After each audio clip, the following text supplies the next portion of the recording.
ফজরের নামাজ জামাতে পড়ার পরে কেউ যদি বসে থাকে, নামাজ জামাতে পড়েছে এরপর জায়গায় বসে আছে, নামাজ শেষ, নামাজের পরে দোয়া হয়েছে আলহামদুলিল্লাহ, দোয়া করেছে, নামাজে বসে আছে, নামাজের শেষে বসে আছে, তাসবিহ তাহলিল করছে, করতে করতে করতে করতে সূর্য উঠে গেল। সূর্যটা উঠে যাওয়ার পরে সেই ব্যক্তি যদি 2 রাকাত নফল নামাজ পড়ে, যেটাকে আমরা ইশরাকের নামাজ বলি, এটা পড়ে যদি বাসায় ফিরে যায়, আল্লাহ রসুল বলছেন সাল্লাল্লাহু আলাইহি ওয়াসাল্লাম, তার আমল নামায় একটা কবুল হজ, একটা কবুল উমরার নেকি দেওয়া হবে।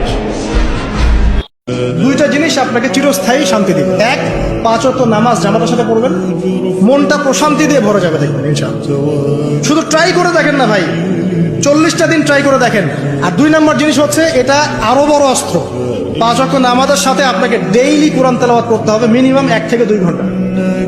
1 থেকে 2 ঘন্টা কোরআন তেলাওয়াত করবেন, অশান্তি বলে কোনো কিছু আপনাকে স্পর্শ করবে।